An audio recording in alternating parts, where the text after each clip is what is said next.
Hello everyone, welcome back to my channel. My heart beats only for you का next part क्या कहूँ। तो चलिए बिना देर करे शुरू करते हैं आज का पार्ट।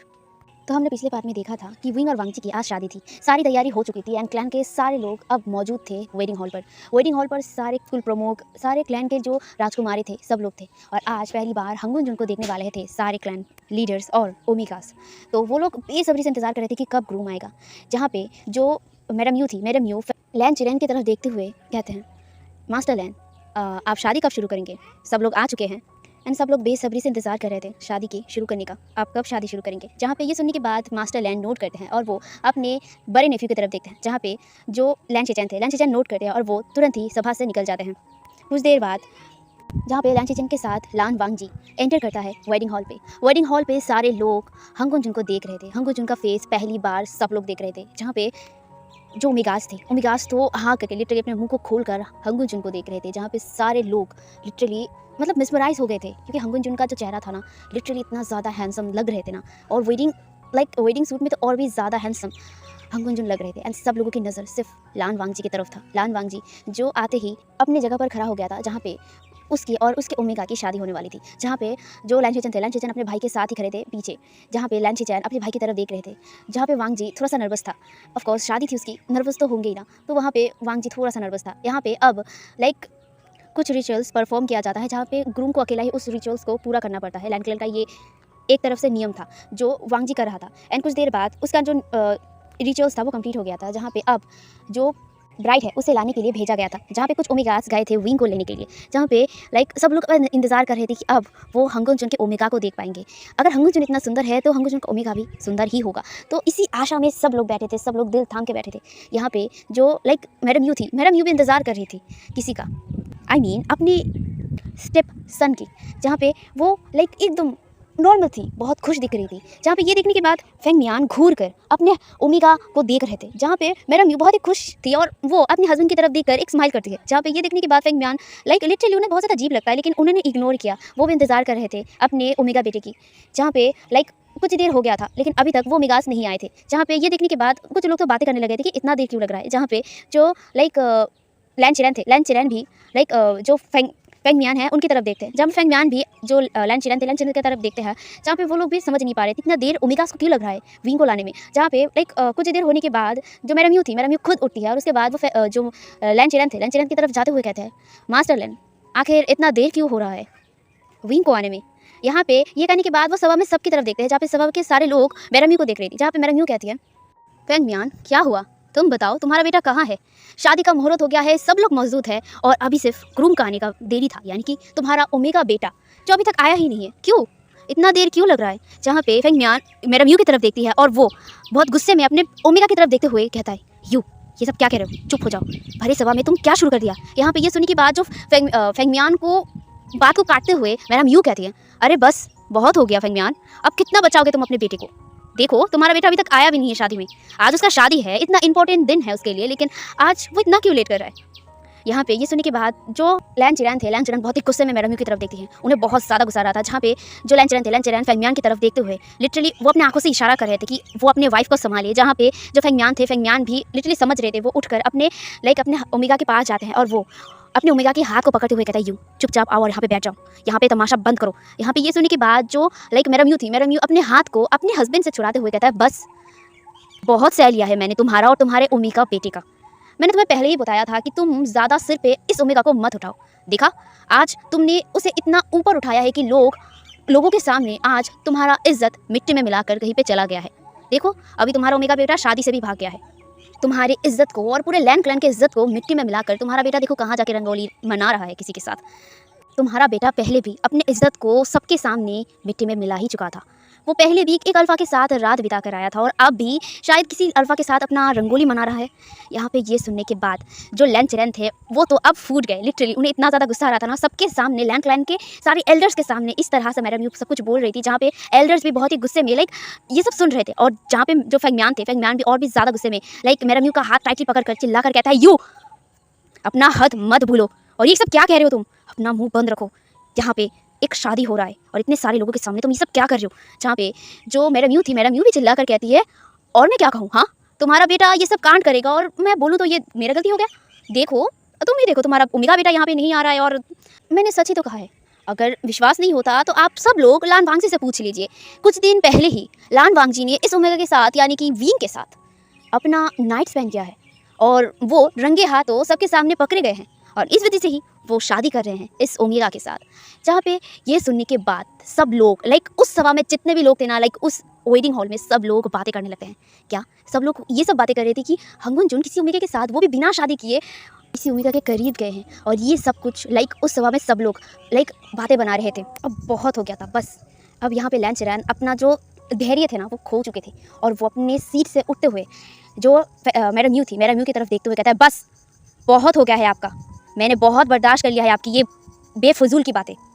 आप इस तरह से भरे सभा में किसी को इस तरह से अपमान नहीं कर सकते हैं। और भूल मत जाइए आप लैंड क्लैन में खड़े हैं और लैंड क्लैन में खड़े होकर लैंड क्लैन के सेकंड जेट के बारे में इस तरह की गंदी बातें कहने से आपको शर्म नहीं आता?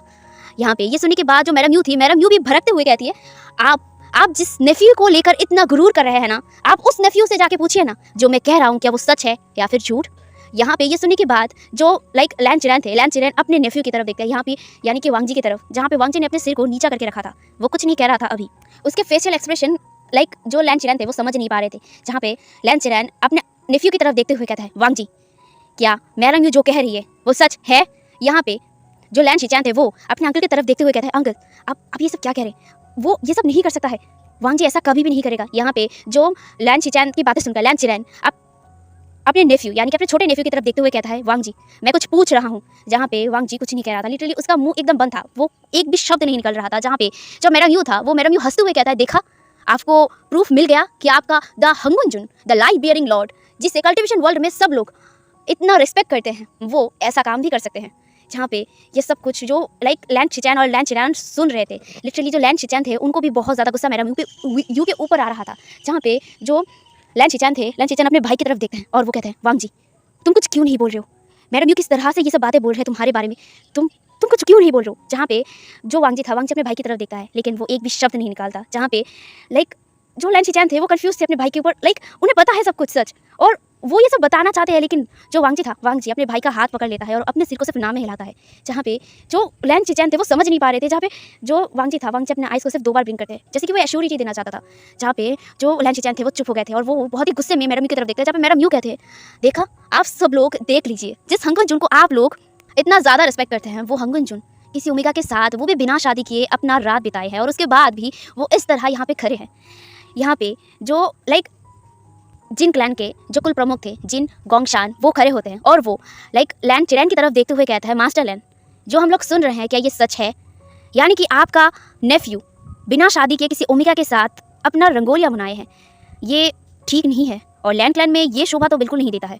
जहाँ पे जो लैन चिरैन थे, लैन चिरैन लिटरली बहुत ज़्यादा ही शर्मिंदा फील कर रहे थे, उन्हें बहुत ज़्यादा गुस्सा आ रहा था मैडम यू के ऊपर और सबसे ज़्यादा अपने नेफ्यू के ऊपर। जहाँ पे उसका नेफ्यू एकदम चुप था, जहाँ पे लैन चिरैन अपने नेफ्यू की तरफ देख रहे थे, जहाँ पे वांगजी एकदम अपने सिर को नीचा किया हुआ था। जहाँ पे जो लैन लाइक मैडम यू थी, मैडम यू जो सबकी तरफ देखते हैं और वो आखिर में जाके अपने हस्बैंड की तरफ देखते हुए कहता है, और तुम्हारा वो ओमेगा बेटा वो भी तो कम नहीं है, वो भी अल्फाज को देखकर अपने आप को रोक नहीं पाता है, वो भी बिल्कुल अल्फाज को देखकर अपनी जो इज्जत है सब कुछ भूल जाता है। और विंग एक बेशरम ओमेगा है जिसका कोई भी इज्जत नहीं है और इस तरह के ओमेगा को मैं अपने क्लैन में बिल्कुल भी बर्दाश्त नहीं करूंगा फैंगम्यान। आज के बाद से मैं यही पे अनाउंस कर रहा हूँ कि मैं जियांग क्लैन का रानी विंग को अपने परिवार से हमेशा हमेशा के लिए अलग करता है। आज के बाद से जियांग क्लैन के साथ विंग का कोई भी नाता नहीं है। और ये कहने के बाद वो चुप हो गई थी, लिटरली उनके चेहरे पर एक डेविल सा स्माइल था और वो खुश थी ये कहने के बाद। जहाँ पे सब लोग ये सब सुन रहे थे और जो फैंगम्यान थे, फैंगम्यान बहुत ज़्यादा गुस्से में आ गए थे। फैंगम्यान अपने जो वाइफ है ना उसकी हाथ को टाइटली पकड़ता है और वो अपनी तरफ घुमाते हुए कहता है, यू तुम ये फैसला नहीं ले सकते हो और तुम्हारी हिम्मत कैसे हुई मुझसे बिना पूछे मेरे ही बेटे के बारे में ये सब बोलने की, तुम्हारी हिम्मत कैसे हुई? यहाँ पे जो मैडम यू था वो भी कहता है, और तुम्हारी हिम्मत कैसे हुआ मुझसे इस तरह से बात करने की? भूल मत जाओ कि मेरे फादर ने तुम्हारा क्या मदद किया था। अगर मेरे फादर नहीं रहते तो तुम आज इस जगह पर आ भी नहीं सकते थे, इतने बड़े क्लैन पे आ भी नहीं सकते थे तुम, और बड़ी बड़ी बात करने आए हो। यहाँ पे जो फैंगम्यान था वो लिटरली उन्हें बहुत ज़्यादा गुस्सा आ रहा था एंड जहाँ पे मैडम यू हंस रही थी, उनके चेहरे पर डेविल सा स्माइल था और एक भी रिग्रेट उनको नहीं था। अभी सभा में सब लोग बातें बनाने लगे थे, लिटरली वो लोग बातें कर रहे थे तरह तरह की बातें, और ये सब कुछ लैन शिचैन और लैन चिरैन सुन रहे थे। वांगजी भी ये सब कुछ सुन रहा था। लेकिन तभी एक अनाउंसमेंट होता है कि विंग आ रहा है। एंड ये सुनने के बाद उस सभा में यानी फिर उस वेटिंग हॉल में जितने भी लोग थे ना वो एकदम साइलेंट हो गए थे। उस जगह पे एकदम पिन ड्रॉप साइलेंट हो गया था। खुद मैडम यू शांत हो गई थी। जहाँ पे दो ओमिकास विंग को लेके आ रहे थे। विंग के चेहरे पर एक वेल लगा हुआ था और विंग एकदम नॉर्मली चल रहा था और वो धीरे धीरे स्टेज के सामने आ रहा था, जहाँ पे सब लोग विंग को देख रहे थे। विंग का फेस दिखाई नहीं दे रहा था, इसलिए कोई भी नहीं देख पा रहा था विंग का फेस। जहाँ पे विंग को स्टेज के सामने लाया जाता है और वांग जी खुद विंग के पास जाता है और विंग का हाथ पकड़कर स्टेज के ऊपर विंग को लेके आता है। विंग को आप अपने सामने खड़ा करता है और वो सबकी तरफ देखता है, जहाँ पे स्पेशली वांग जी का नज़र मैडम यू की तरफ गया था। मैडम यू जो शॉकिंगली विंग को देख रहे थे, वो एकदम शॉक हो गई थी और वो ना लिटरली विश्वास नहीं कर पा रहे थे अपने आंखों पर। जहाँ पे अभी सब लोग दोबारा बातें करना शुरू करते हैं, जहाँ पे सब लोगों को देखते हुए जो वांग जी था, वांग जी कहता है, इतनी देर तक मैं शांत था, आप लोग जो भी बातें बोल रहे थे मैं सब कुछ सुन रहा था। आप लोग देख ही सकते हैं कि मेरा ब्राइड यानी कि मेरा ओमेगा यहाँ पे आ गया है। और वांग जी मेरा म्यू की तरफ देखते हुए कहता है, आपने मेरे ओमेगा के बारे में बहुत भला बुरा कहा है, जिसमें मैंने आपको कुछ नहीं कहा है। आप क्या कह रही थी कि मेरा ओमेगा भाग गया है किसी अल्फा के साथ? आपको ऐसा क्यों लगा कि मेरा ओमेगा भाग गया है किसी अल्फा के साथ? हाँ, ये सुनने के बाद मेरा म्यू एकदम शांत हो गई थी। उनके चेहरे पर कहीं ना कहीं डर साफ देखा जा सकता था। तभी सभा का जो वेटिंग हॉल था उसका दरवाज़ा दोबारा खुलता है और इस बार दो सैनिक अंदर आए थे और एक इंसान को लिटरली घसीट कर लेके आ रहे थे, जहाँ पे वो इंसान खून से लथपथ था एंड बहुत जैसे कि बहुत मारा गया हो उस इंसान को। एंड उसे लाकर वो जो सैनिक थे उन लोगों ने उस इंसान को एकदम सभा के जो वेटिंग हॉल था उसके बीच में उस इंसान को फेंक देते हैं, जहाँ पे वो इंसान लिटरली खून में लथपथ था। वो बहुत ज़्यादा डरा हुआ था और ये सब लोग देख पा रहे थे। जहाँ पे उस इंसान को देखने के बाद जो वेन रूहान थे वो डायरेक्ट खड़े हो गए थे। वेन रूहान चिल्लाकर अपने बेटे का नाम लेते हैं, वेंशु। ये कहने के बाद वो तुरंत ही अपने जगह से उठकर अपने बेटे के पास दौड़ कर जाते हैं, जहाँ पे वेंशु का हालत ऐसे देखकर जो वेन रूहान था वो घबरा गए थे। वो अपने बेटे को आकर हक कर लेते हैं और वो कहते हैं, वेंशु तुम ऐसा किसने किया? तुम यहाँ पे और ये सब क्या हो रहा है? तुम ठीक तो हो ना? जहाँ पे जो वेंशु था, वेंशु बहुत ज़्यादा डरा हुआ था। वो अपने फादर को पकड़ते हुए कहते हैं, फादर मुझे बचाइए, मुझे उसे बचाइए, वो मुझे मार डालेगा, वो मुझे मार डालेगा, फादर मुझे बचाइए। यहाँ पे वो ये सब कह रहा था, जहाँ पे वेन रूहान को कुछ समझ नहीं आता। वेन रूहान अपने बेटे को कहता है, तुम शांत हो जाओ, कौन तुम्हें मारेगा और किसकी इतनी हिम्मत हुई कि मेरे बेटे को वो मारे? किसने ये सब किया है? और वो ना सभा में ये चिल्लाकर कह रहे थे, जहाँ पे सभा में सब लोग एकदम शांत थे और वो लोग वेंशु को ऐसे देखकर वो भी खुद लोग डर गए थे, क्योंकि वेंशु का हालत सच में बहुत ज़्यादा खराब था। वेंशु के जगह जगह पे कट लगा हुआ था और सब जगह से ना खून निकल रहा था। उसका जो रोब वो पहना हुआ था ना उसमें एकदम खून भर गया था। एंड जहाँ पे वेंशु का ऐसा हालत देखकर वेन रूहान परेशान हो गए थे। वेन रूहान गुस्से में कहता है, किसकी इतनी बड़ी हिम्मत हुई? और जहाँ पे वो सैनिक की तरफ देखते हुए जो वेन रूहान था वो गुस्से में कहता है, तुम लोगों का हिम्मत कैसे हुआ मेरे बेटे को इस तरह से घसीट के लाने की? हाँ, किसने तुम्हें ऑर्डर दिया ये सब करने के लिए? जहाँ पे ये सुनने के बाद पीछे से एक आवाज़ आता है, मैंने कहा है। एंड ये सुनने के बाद जो वेन रूहान था वो डायरेक्ट ही पीछे मुड़ता है, जहाँ पे लान वांग जी कहता है, मैंने कहा है उसे घसीट कर यहाँ पे लाने के लिए। जहाँ पे ये सुनने के बाद वेन रूहान गुस्से में कहता है, लान वांग जी तुम्हारी हिम्मत कैसे हुआ मेरे बेटे को इस तरह से बेरहमी से मारने की? क्या मेहमानों को लैंड क्लैन में इस तरह से ट्रीट किया जाता है? जहाँ पे ये सुनने के बाद जो वांग जी था, वांग जी गुस्से में कहता है, और आपके बेटे ने जिस तरह से मेरी ओमेगा के साथ गलत किया है वो उसका क्या होगा? हाँ, ये सुनकर जो वेन रूहान था वो कंफ्यूजिंगली कहता है, आपके ओमेगा के साथ मतलब क्या है आपका? जहाँ पे जो वांग जी था, वांग जी कुछ नहीं कहता, वांग जी डायरेक्ट वेंशु की तरफ देखा है। वेंशु की तरफ वो बहुत ही गुस्से में देख रहा था, जहाँ पे वेंशु इस नज़र को देखकर फिर से डर गया था। वो डायरेक्ट अपने फादर का पैर पकड़ता है और वो कहता है, फादर मुझे माफ़ कर दीजिएगा, मैं ऐसा नहीं करना चाहता था, मैं ऐसा नहीं करना चाहता था। वो ये सब तो मुझे किसी ने करने के लिए बोला था। और ये कहकर वो ना लिटरली बहुत ज़्यादा डर रहा था। जहाँ पे जो वेन रूहान थे वो अपने बेटी की तरफ देखते हैं और वो कहते हैं, तुमने क्या किया है वेंशु? यहाँ पे वेंशु वो डरते हुए अपने फादर के पैर को पकड़ते हुए कहता है, मुझे माफ़ कर दीजिएगा, मैं ऐसा नहीं करना चाहता था। जहाँ पे जो वेन रूहान थे, वेन रूहान अपने बेटे का चेहरा पकड़ते हैं और वो कहता है, तुम बताओ तुमने क्या है और किसके कहने पर किया है तुमने? यहाँ पे ये सुनने के बाद वेंशु कहता है, मैं ये कहकर वो चुप हो गया था। जहाँ पे पीछे से वांग जी कहता है, मैं बताता हूँ कि आखिर आपके बेटे ने क्या किया था। जहाँ पे पीछे वेन रूहान वांग जी की तरफ देखते हैं, जहाँ पे वांग जी वेंशु की तरफ बहुत ही गुस्से में देखते हुए कहता है कि आपके बेटे ने मेरे ओमेगा को गंदी नज़र से देखा, उसे गंदी तरीके से टच करने की कोशिश किया। जहाँ पे ये सुनने के बाद सभा में सब लोग शॉक हो गए थे और खुद वेन रूहान शॉक हो गए थे। एंड जहाँ पे मैडम यू भी देख रही थी, वो एकदम साइलेंट थी, वो एक भी बात नहीं बोल रही थी। जहाँ पे वांग जी कहता है, आपके बेटे ने मेरे ओमेगा को मेरे ही क्वार्टर से किडनैप किया था। अब यहाँ पे एक फ्लैशबैक शुरू होता है। फ्लैशबैक में विंग जिंगशी में था, हाँ वो जिंगशी में रेडी हो रहा था, जहाँ पे वो इंतजार कर रहा था कि कब उसे वेटिंग हॉल पे लेके जाएंगे, इसीलिए वो वहाँ पे बैठा हुआ था और वो ओमेगास बाहर चले गए थे हंगुन जुन को देखने के लिए। एंड तब उस रूम में कोई एंट्री मारता है, वहाँ पे कोई आया था, ठीक है। विंग को तो लगा था कि उसे लेने के लिए आया है, इसीलिए वो पीछे मुड़ा था। लेकिन जब वो पीछे मुड़ा था तभी वो सामने विंशु को दिखा था। विंशु जिसके चेहरे पर एक डेविल सा स्माइल था, वो लिटरली डर गया था। विंग विंग कहता है तुम, और ये कहकर जब वो पीछे जा रहा था तभी लिटरली वो चिल्लाने वाला था, लेकिन तभी उसके पीछे से किसी ने उसके सिर पर मारा था एंड उस वजह से वो बेहोश हो गया था। और जब उसने दोबारा आँखें खुला तब वो कुछ किसी चीज़ में उसे रखा गया था। विंशु विंग को लेकर इस क्लैन से लैंड क्लैन से बाहर जाने की कोशिश कर रहा था।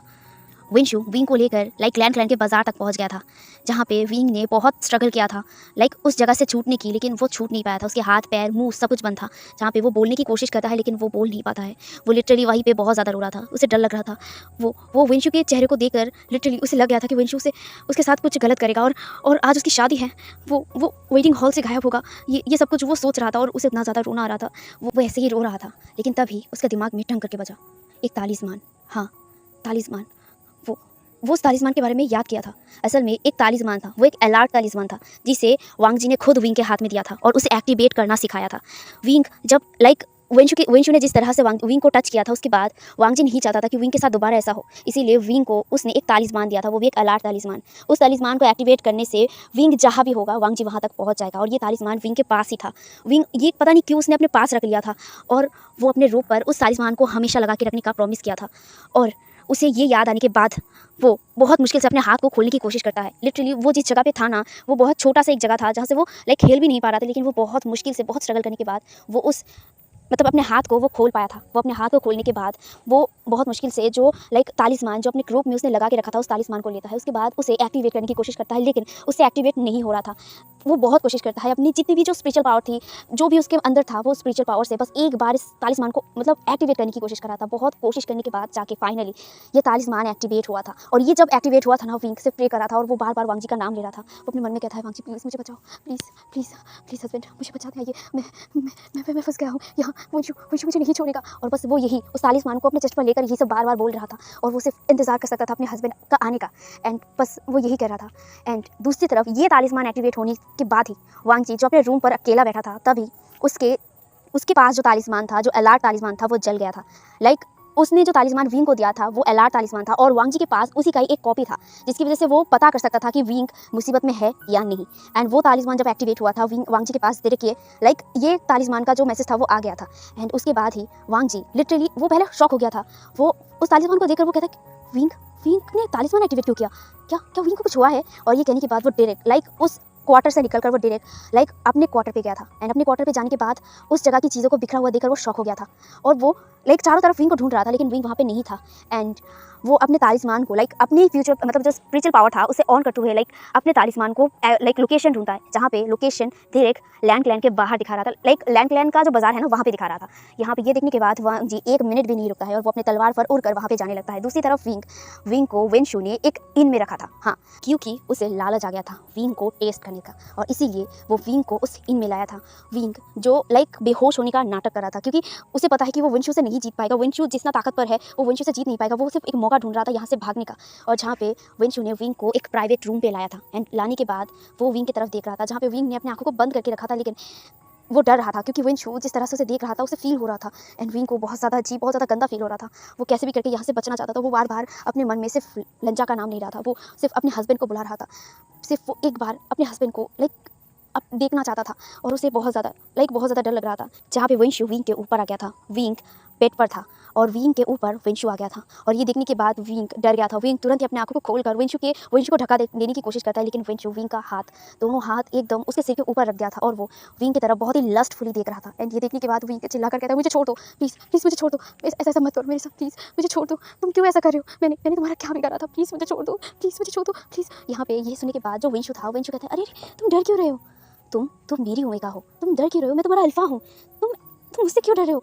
यहाँ पे ये सुनने के बाद जो विंग कहता नहीं, तुम मेरा अल्फा नहीं हो, मेरा अल्फा है, मेरा हस्बैंड है, तुम मेरा अल्फा नहीं हो, छोड़ो मुझे, प्लीज़ मुझे छोड़ दो, प्लीज़ मुझे छोड़ दो। और वो यही लगातार बोल रहा था, लेकिन विंशु तो सुनने वाला बिल्कुल नहीं था। विंशु विंग के पूरे बॉडी पर टच करता है, जहाँ पे विंग बहुत कोशिश करता है कि वो जो विंशु है उसे हटाने के, लेकिन वो विंशु को हटा नहीं पा रहा था। उसका दोनों हाथ विंशु ने एक हाथ से ही पकड़ लिया था और उसने विंग के ऊपर विंग के सिर के ऊपर उसके 2 हाथ को ब्लॉक कर दिया था, जहाँ पे विंग उसके हाथ को छुड़ा नहीं पा रहा था। जहाँ पे विंशु एक हाथ से विंग के पूरे बॉडी को टच कर रहा था, जहाँ पे विंग को बहुत ज़्यादा डिस्कस फील हो रहा था। वो अभी भी वेटिंग रूम पर ही था, जहाँ पे जो विंशु था, विंग की तरफ देखते हुए कहता है, आज हमारा वेडिंग नाइट है विंग, आज आज मैं तुम्हें हमेशा हमेशा के लिए मेरा बना लूँगा, हमेशा हमेशा के लिए। और ये कहकर वो ना विंग के जो रोप है ना उसे खोलने की कोशिश कर रहा था, जहाँ पे ये देखने के बाद विंग वो और भी ज़्यादा डर गया था। विंग कहता प्लीज़ मुझे छोड़ दो, ऐसा मत करो, प्लीज़ ऐसा मत करो।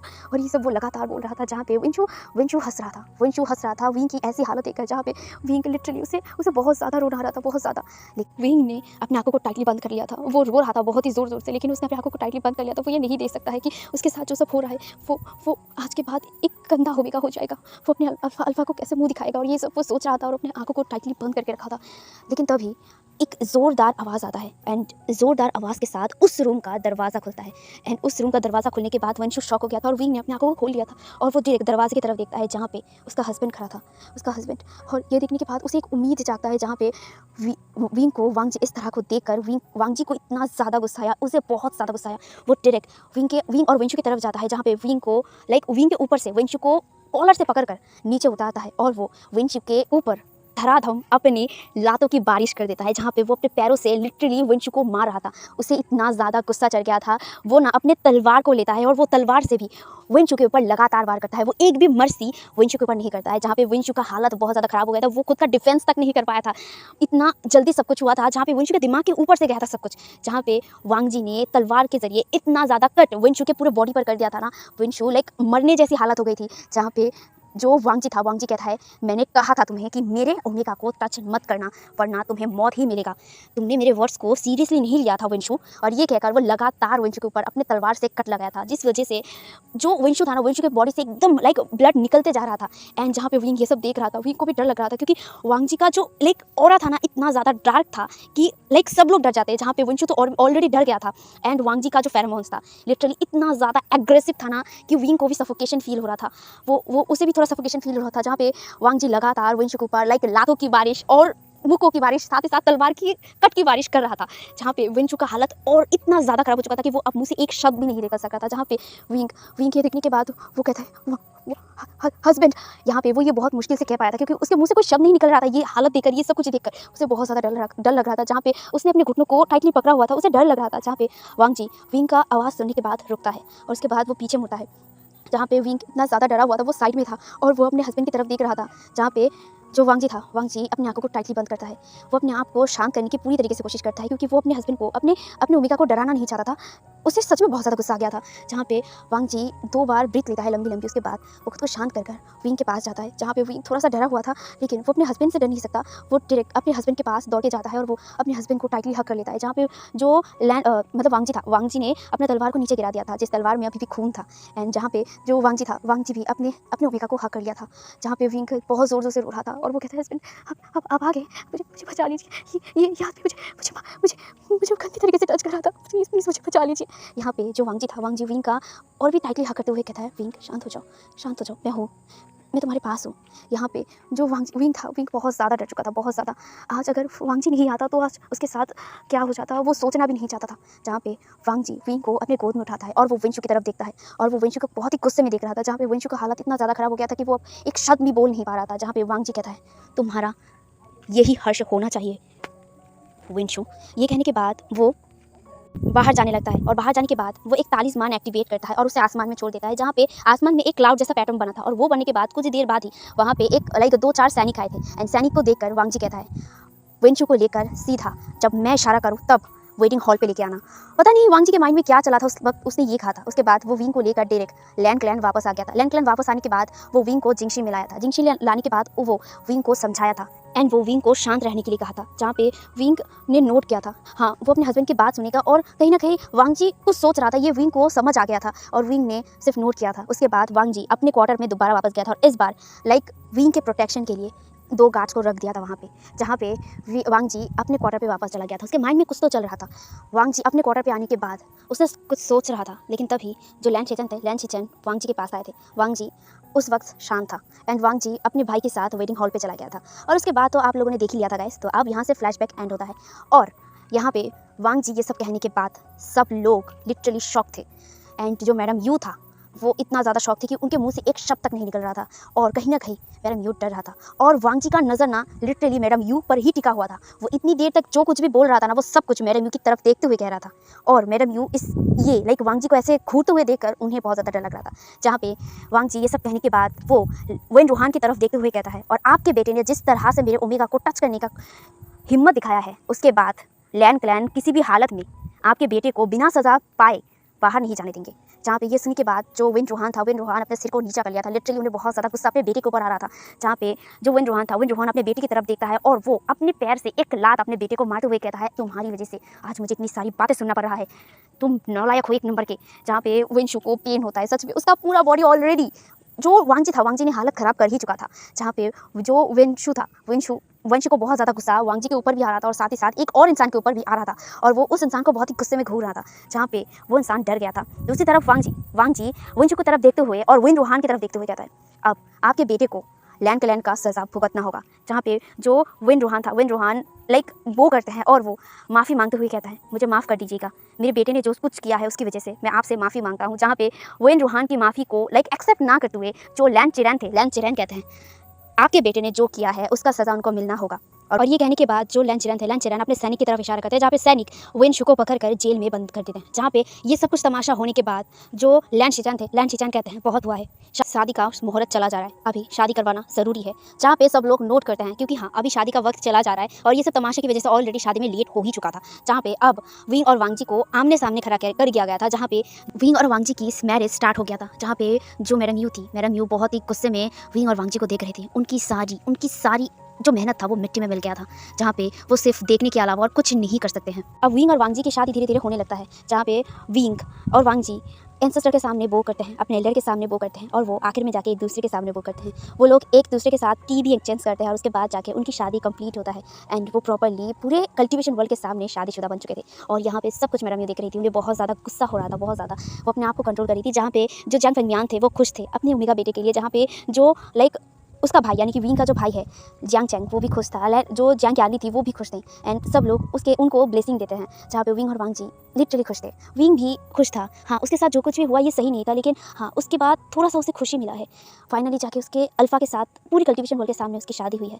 एंड शादी पूरा कंप्लीट होने के बाद अब विंग और वांग जी एल्डर के सामने जाते हैं और वो उन लोगों से आशीर्वाद लेते हैं। और उसके बाद जो विंग को कुछ ओमेगास मिलकर वांग जी के क्वार्टर, जिसे बहुत ही सुंदर तरीके से सजाया गया था, वहाँ पे लेके चले जाते हैं। जहाँ पे वांग जी एल्डर के साथ और जो उसके अंकल थे उनके साथ बात करने लगता है। जहाँ पे सब कुछ नॉर्मल था, अभी सब कुछ नॉर्मल हो चुका था। जहाँ पे कुछ जो कुल प्रमुख थे वो लोग लाइक बातें कर रहे थे वांग जी से, एंड वांग जी भी बहुत ही रेस्पेक्टफुली सबके साथ बात कर रहा था। एंड यहाँ पे ही लाइक कुछ देर तक ये जो बैंक्वेट था वो चलता है और उसके बाद वांग जी को भेज दिया जाता है। लाइक अब वांग जी अपने क्वार्टर पे जा रहा था, जहाँ पे विंग ऑलरेडी उसका इंतजार कर रहा था। जहाँ पे वांग जी अपने क्वार्टर के पास जाता है, जहाँ पे वो थोड़ा सा नर्वस था, लेकिन हाँ वो अपने क्वार्टर का दरवाज़ा खोलता है। जहाँ पे वो अपने क्वार्टर के अंदर जाने के बाद दरवाज़ा लगा दिया था एंड वो पीछे मुड़कर बेड पर देखता है, जहाँ पे विंग बैठा हुआ था। जहाँ पे जो वांग जी धीरे धीरे बेड के पास जाता है और बेड में बैठता है और वो विंग का जो वेल था ना उसे हटा देता है। जहाँ पे विंग ने अपने सिर को नीचा करके रखा था। जहाँ पे वांग जी विंग का फेस ऊपर उठाता है और वो विंग को देखने लगता है। जहाँ पे विंग लाइक वांग जी की आंखों में देख रहा था। हाँ विंग की आंखों में अभी भी आंसू थे। जहाँ पे वो लाइक जब तक वांग जी नहीं आ रहा था ना, तब तक विंग उन सब जो भी उसके साथ हुआ था वो सोच रहा था एंड उस वजह से उसकी आंखों में आंसू था। जहाँ पे विंग के आंसू को पोंछते हुए वांग जी कहता है, विंग मत रो, मैंने तुम्हें कहा था ना कि मैं हमेशा तुम्हें प्रोटेक्ट करूँगा और तुम्हें स्ट्रांग होना होगा विंग, तुम अपने लिए अब स्टैंड लोगे। जहाँ पे विंग वांग जी की तरफ लाइक लिटरली ब्लिंक करके देख रहा था। जहाँ पे जो वांग जी विंग का फेस पकड़ता है और वो कहता है, तुम्हें भी पता है और मुझे भी पता है कि इन सब में कौन था। जहाँ पे विंग अपने सिर को लिटरली नीचा करना चाहता था, लेकिन वांग जी विंग के फेस को अपनी तरफ घुमाते हुए कहता है, और अब तुम्हें खुद के लिए स्टैंड लेना होगा। मैडम यू जिस तरह से तुम्हारे साथ बर्ताव करती है वो गलत है और तुम्हें खुद के लिए स्टैंड लेना होगा विंग। जहाँ पे विंग अपने सिर को नाम हिलाते हुए कहते हैं, नहीं मैं नहीं कर सकता हूँ। जहाँ पे वांग जी विंग के फेस को लाइक अपने करीब करते हुए कहता है, तुम्हें ये करना होगा विंग, ये गलत है। जिस तरह से मैडम यू तुम्हारे साथ बर्ताव करती है, जो भी तुम्हारे साथ उन्होंने किया, ये सब कुछ गलत है और गलत के खिलाफ तुम्हें आवाज़ उठाना होगा। तुम समझ के मैं क्या बोल रहा हूँ। जहाँ पे विंग अपने सिर को बार बार नाम हिलाते हुए कहता है, मैं नहीं कर पाऊँगा, मैं नहीं कर पाऊँगा। जहाँ पे वांग जी विंग का हाथ पकड़ता है और वो कहता है, तुम ये कर पाओगे और मैं तुम्हें खुद मदद करूँगा खुद के लिए स्टैंड लेने में। यहाँ पे जो विंग था, विंग वांग जी की तरफ देखता है। जहाँ पे वांग जी विंग के चेहरे पर लाइक विंग की जो फॉरहेड था वहाँ पे किस करते हुए कहता है, तुम स्टैंड लोगे, खुद के लिए लोगे और तुम्हें लेना होगा। जहाँ पे विंग लाइक वांग जी की आंखों में देख रहा था। जहाँ पे वांग जी की आंखों में एक लाइक स्टननेस था और साथ ही साथ विंग के लिए एक अलग सा फीलिंग्स जो विंग देख पा रहा था, लेकिन ये कौन सी फीलिंग्स है विंग को समझ नहीं आ रहा था। जहाँ पे वांग जी विंग के लाइक धीरे धीरे उसके फेस को सहला रहा था और विंग को देख रहा था, जहाँ पे विंग बहुत ज़्यादा क्यूट लग रहा था। हाँ, अभी वो एक रेड अटायर में था जो बहुत ज़्यादा ही क्यूट था एंड बहुत ज़्यादा सुंदर विंग लग रहा था। जहाँ पे वांग जी धीरे धीरे विंग की तरफ झुकने लगता है, जहाँ पे विंग वांग जी को देख रहा था। विंग भी धीरे धीरे अपनी आंखों को बंद कर लिया था और वांग जी विंग के लिप्स पर किस कर देता है, जहाँ पे विंग और वांग जी एक दूसरे को लाइक बहुत ही पैशनेटली किस कर रहे थे। विंग भी वांग जी को किस बैक कर रहा था। वो दोनों बहुत ही पैशनेट तरीके से बहुत डीपली किस कर रहे थे। हे एवरीवन, तो आज का पार्ट मैं यहीं पे रखता हूँ। तो गाइस, आज का पार्ट कैसा लगा ज़रूर कमेंट में बताना। और आई नो कि मैंने एक रॉन्ग टाइम पे वीडियो को रोक दिया है, लेकिन वीडियो ऑलरेडी बड़ा हो चुका है और कितना बड़ा करूँ। कल का पार्ट थोड़ा रोमांटिक होगा, थोड़ा नहीं बहुत रोमांटिक होगा और 18+ सीन होगा, ठीक है।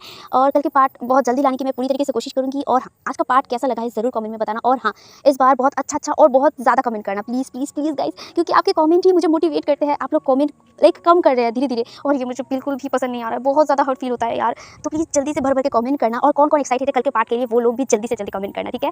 और हाँ, आप लोगों ने जैसा कहा था कि मैडम यू को सज़ा मिलना चाहिए, तो ज़रूर मैडम यू को सज़ा मिलेगा। और आपको क्या लगता है कि विंग खुद के लिए स्टैंड ले पाएगा या नहीं, ज़रूर कमेंट में बताना। तो अभी के लिए यही तक, बाय बाय।